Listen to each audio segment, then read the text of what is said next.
Hey, well, hello and welcome back to the New Testament journey.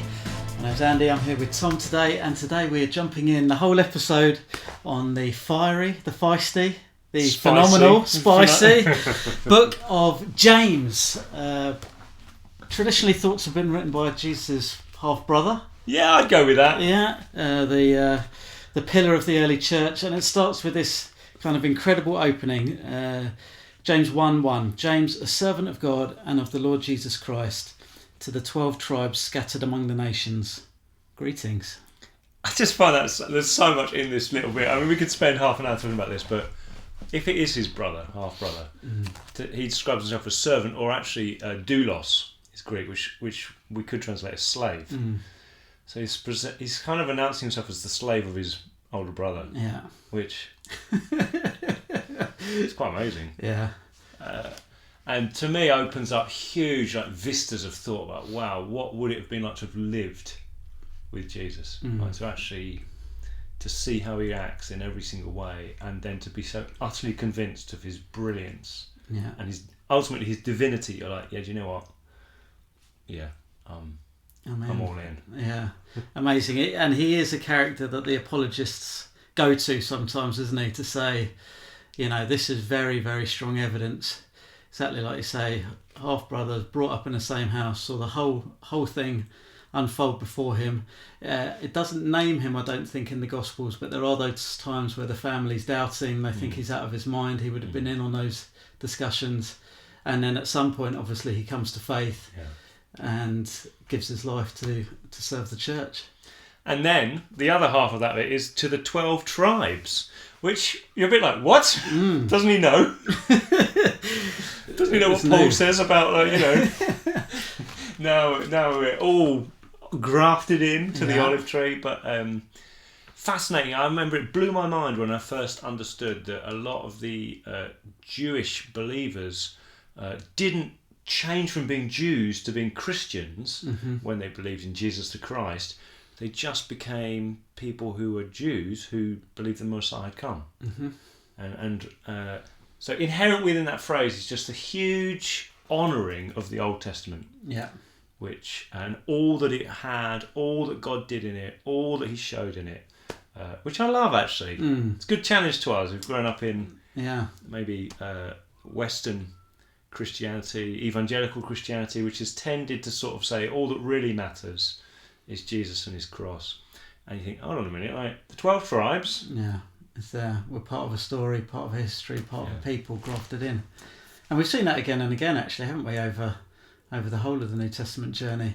There's kind of there's this danger of the legalism, you have to do this in order to have salvation, but in general, it's you're just stepping into the story. You're grafted in. You're part of what God's been doing since Abraham and before. And he's not particularly changed his ways. He's kind of, he's fulfilled his ways. Yeah. He's not abolished his ways. Yeah. He's fulfilled them. Anyway, we could go, as we said, we could go on all day on that. But if this is so this book, which Martin Luther didn't like. Because he thought it was too Jewish. Yeah.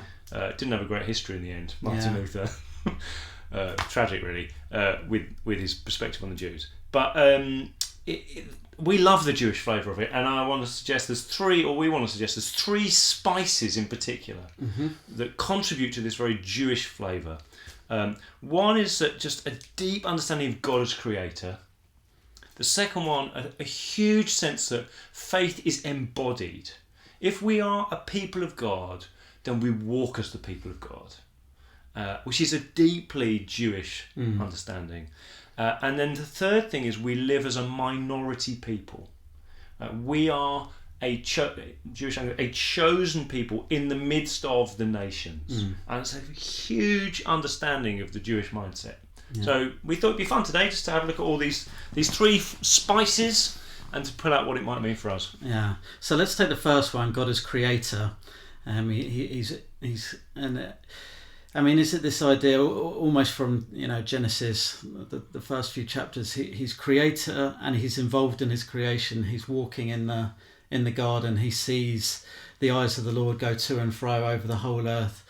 He's aware. Is that what we're getting at with a Jewish view of creation? I mean, and it doesn't just stop there, does it? Like with Babel, there's that fascinating phrase that says God came down to see. And this idea that over and over you get the angel of the Lord, or the which we probably is almost, again, it's considered to be God himself, like coming down and being in the midst of his creation. So the way that James pulls that out is in like, God is here right now. And so maybe just to kind of pull out the contrast, this would stand against a worldview which, prevalent, which often we would come up against or be part of ourselves, of either God as kind of I forget what the picture is, like watchmaker just sets it going and then distant or removed, or a kind of something from nothing, random explosion, and God being distant and removed, and if there at all. And I just heard somebody talking about, he's a physical reality on this earth, God is. And so for me, like a moment where I think I grew up probably with a mindset that very much thought ideas, God operates in the space of ideas.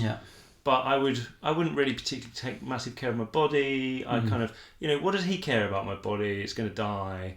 I kind of wouldn't, I'd be happy to throw things away quickly. It's almost like to own things is kind of, it's not really what I'm looking for, because I care about God, and God's not physical, God's spiritual. And that was probably how I thought about things for a long time.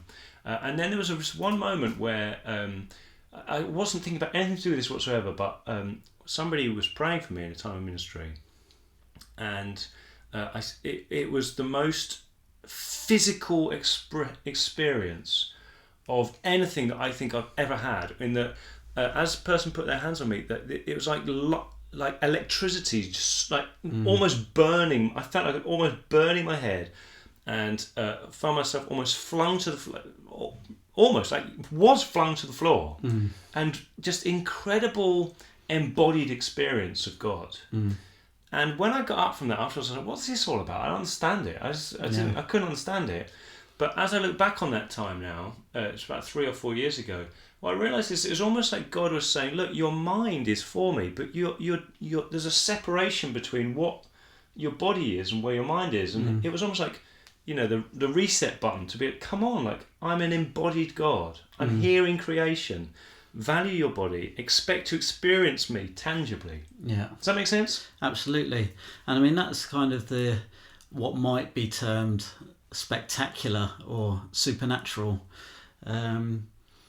Is there something as well, just in the thing that would be common to a lot of people of, going for a walk in the woods and feeling restored. Working the land somehow, or caring for an animal and feeling like this is what I'm supposed to do. And this kind of it's the connection of the head and the body, isn't it? And I mean, we were talking with the young people on Sunday, just like we're integrated wholes. Many parts of our society would want to push us into only think about it, only go with what you feel. What's good for your body. But the Jewish it's very integrated, isn't it? Because it has this view of God as creator. Yes. So a verse, just to sort of give us a real clear indication of this, if you read through the book of James, as you may well have done this last week, you get over and over again, he talks about the flowers, he talks about like shadows, he talks about it, everything. It's always the reality of God present and seen within creation. And this is chapter 1 verse 17 says, every good and perfect gift is from above, coming down from the Father of the heavenly lights, who does not change like shifting shadows. And so it's a real, this table is a gift.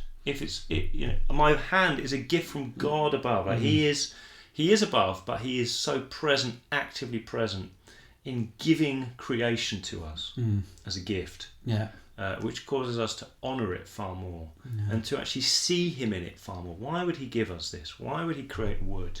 What does that tell us about his character? Yeah, it is very reminiscent of the Sermon on the Mount. A lot of this letter, isn't it? And you know, Jesus, so many of the illustrations he used were so. I was going to say concrete, but it's so kind of material, yeah. So a Vineyard phrase that you may have heard, and it's just worth repeating, is that talking about integrated living. If you think of a grapefruit, maybe our culture encourages us to think of life like a grapefruit. So you'd have a question about what are you doing with your money, and you deal with your money in this way. And what do you do on a Saturday night? Oh, I go and do this on a Saturday night. What do you do on a Saturday afternoon? I shout and swear. I shout and swear on the football pitch because that's what you do on the football pitch. Yeah. Sunday morning I'll be in church because that's what you do. Saturday night I might be out, drinking or seeking to a sexual escapade of some kind because that's what you do. Yeah. And it's sort of grapefruit. You can do that in this section of your life, this in this section of your life, this in this section of your life.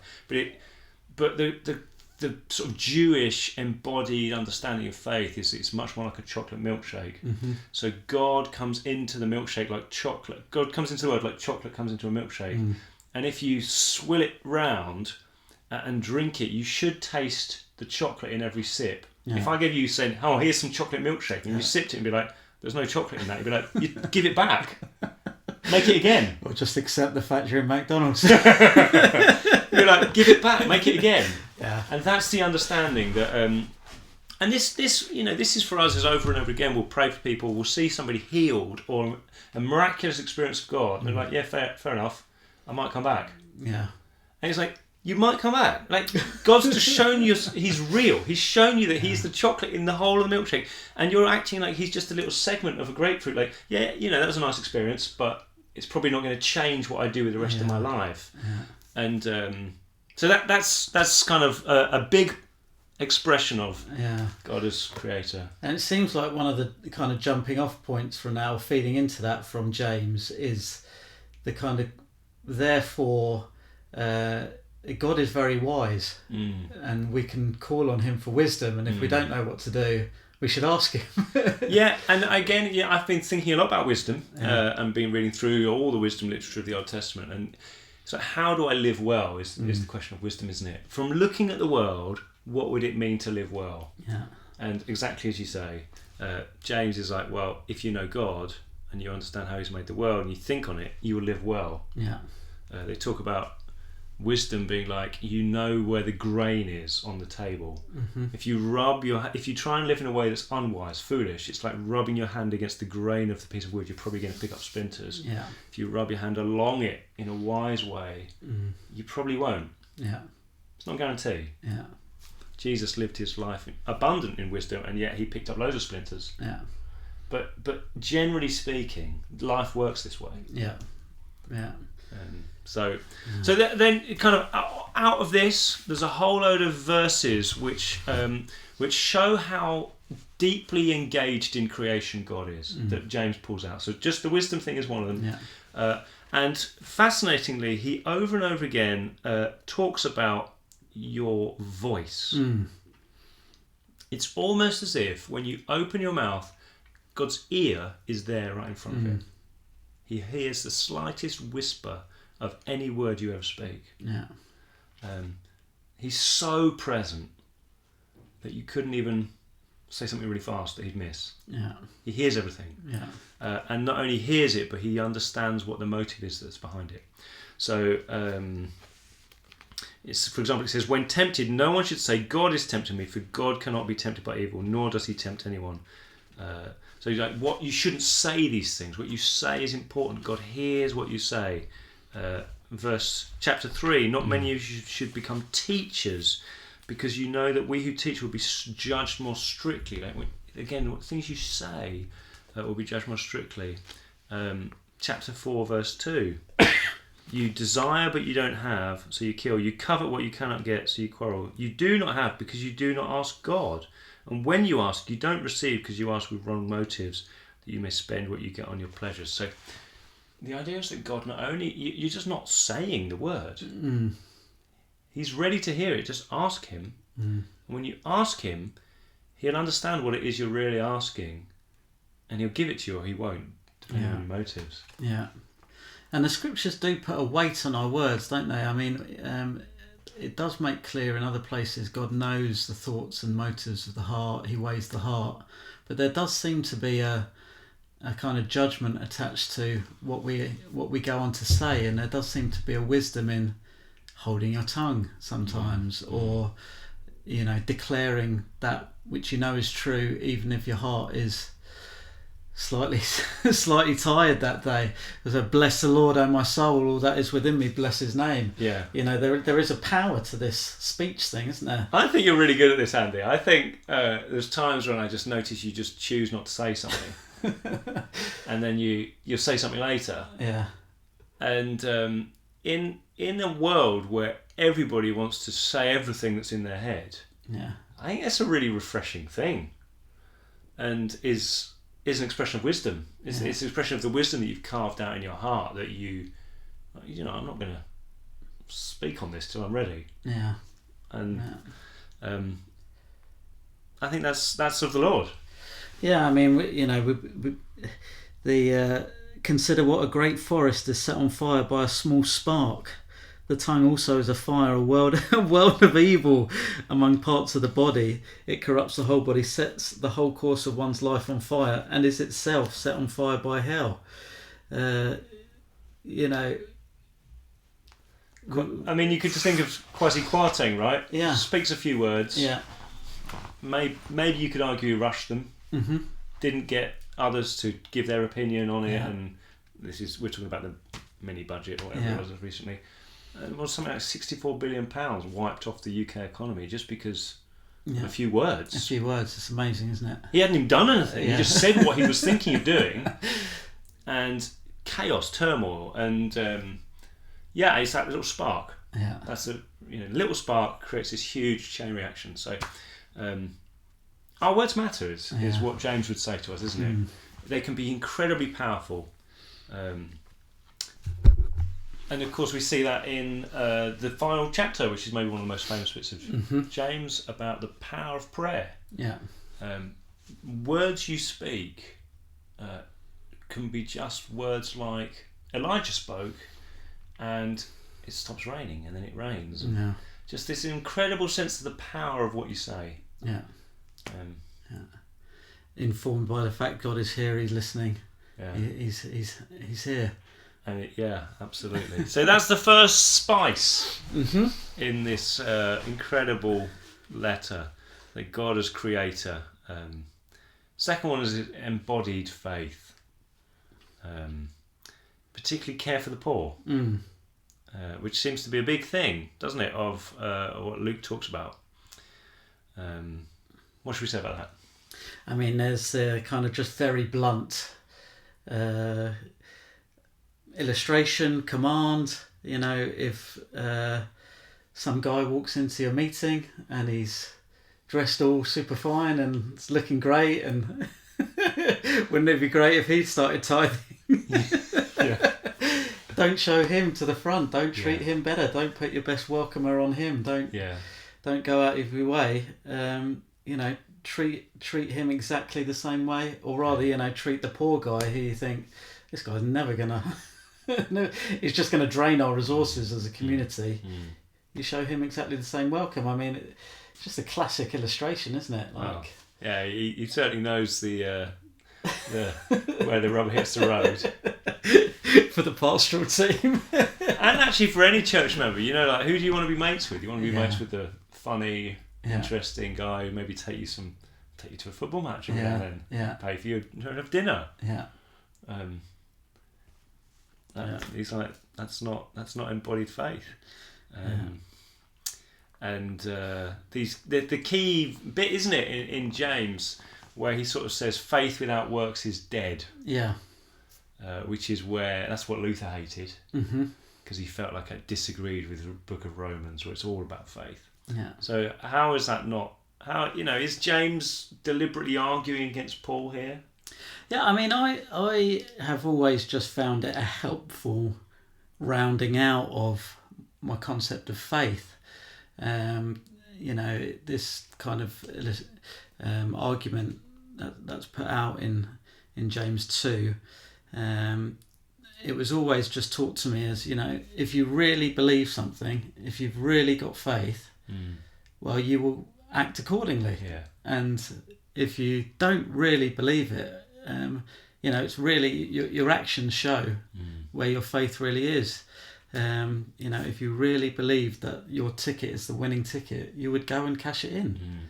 And to kind of have this intellectual, I absolutely intellectually convinced it's the winning ticket, but I'm going to hold on to it. It just doesn't make any sense. So for me, I've always kind of scratched my head a little bit at Luther's kind of affront at this wording, because to me it's just, if you really believe something, it's shown by your actions. So how does this relate to the caring for the poor then, or poor and rich? Yeah, I mean, well, that's where it gets more challenging. You start to feel less confident because it's like, if you really believe that Jesus, though he was rich, became poor and made many rich out of his poverty for our sake, if you really believe that this message takes us to the last, the least and the lost, well, you can't sing another song about it. It has to show in your life. It's back to that powerful thing of the Matthew 25 illustration. I was hungry, you fed me. I was thirsty, you gave me a drink. I was naked, you clothed me. And again, it's all kind of this. What are we going to be judged on? How do we get in? How do we find ourselves in Christ? How do we find ourselves saved? Well, it is by faith alone. And if you have that faith, it will show itself in your life.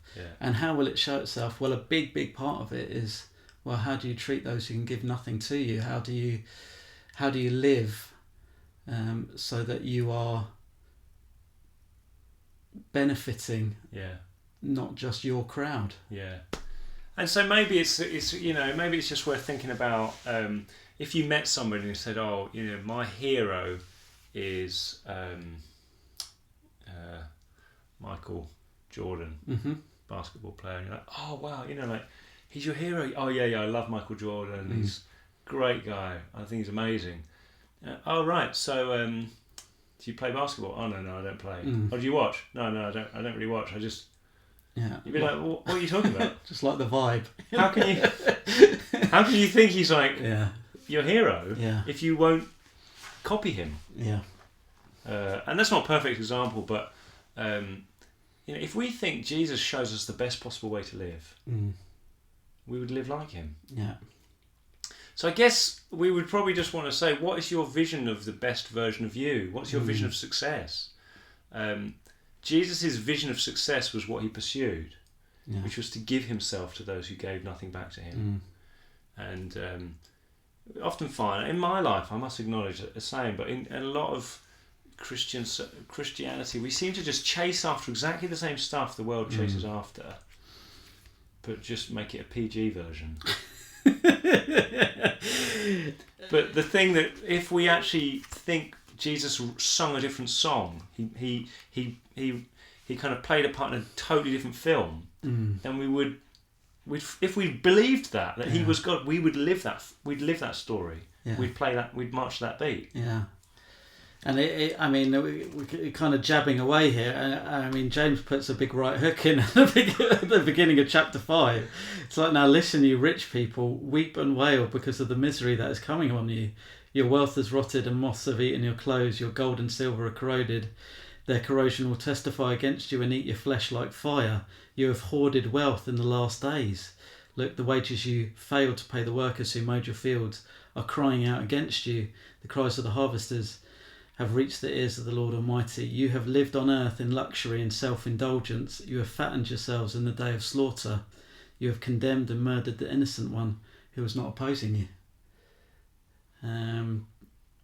and this this is to the church. This is to the 12 tribes. I mean, you put a little bit in your devotional about, I think it was on this chapter. It might have been the one before, but imagine James as your pastor. Yeah. And it's like, that's gonna hurt at times, but yeah, would you want him as your pastor? Yeah. And then you think, actually, I would. I'd want somebody who knows, who's going to tell me. Yeah. They're going to tell me what's what. Yeah. So embodied faith, like this, if Jesus is God, we live like he lived. So that must mean that we care for the poor, and the widows and the orphans, and then the third one is living as a minority people, which I think is a big theme here. The 12 tribes are scattered. That's called a diaspora. So I mean, many of us will relate to this because this is how we live. Like we're of a particular culture living in the midst of a very different culture, and so you might see that, say for example, with the Sri Lankan community in the UK. There'd be Sri Lankan shops and Sri Lankan, places where you can go to buy the stuff that you have in Sri Lanka, or in Brits in Spain. Yeah. There's the British pub. Yeah. And James sees the church like that. Do you agree with that? Yeah. So the two things that he kind of pulls out of that is okay, this is God's earth, but the devil's invaded the garden. He's come in and he's kicked up chaos, and most people don't live like we live. Most people don't worship our God. Yeah. Big Jewish thing, like we are the chosen ones, and the nations, the Gentiles, they just live for other gods. They do something else, but we live for our God. And a big shift for me is that I grew up thinking, really, it's a Christian nation, and we kind of, our job is to seem cool and fit in with, if everyone realises we're normal people and think we're quite cool, then probably they'll start worshipping God as well. But that's so different from the Jewish understanding, which is that it's always they but us, them but us. It's a distinct way about we are food laws, a whole load of different ways you run your week. Like you're different people. Yeah. And now Paul changes that slightly, be like, be different, but be different in a way that invites people in, not pushes them away. But for Paul, the big thing is that you should be different. Sorry, for James. James, yeah. It's it is a constant wrestle, isn't it? And that's why I think it comes up through the New Testament journey. We are different, and therefore how do we relate to those outside? And at different moments the church goes in makes different errors, don't we? Sometimes it's almost as though we're no different, and then other times we've become far too isolationist. And I mean, what would you say are kind of the key bits out of James where he's really putting his finger on that we do this because we're different? Well, I think we've talked about what we do with our mouths, haven't we? Yeah. What we say, and how much we say, and particularly perhaps our choice to declare. You touched on this. I'm having a bad day, and maybe the instinct in our culture is just be honest. Like, be real. Tell people how you really feel. Yeah. That's what you should do. And maybe there's times where you actually say, what I'm going to do right now is say the Lord is great. I worship him. I thank him. And that's really countercultural. Yeah. And different. I mean, he talks about sex only really in passing by reference rather than that, but that's fascinating. But that would be one. Yeah. Money obviously is the other thing, isn't it? Money, like what do you spend money on? What do you do with money? Do you chase after money? Do you use it to serve the poor and those around you?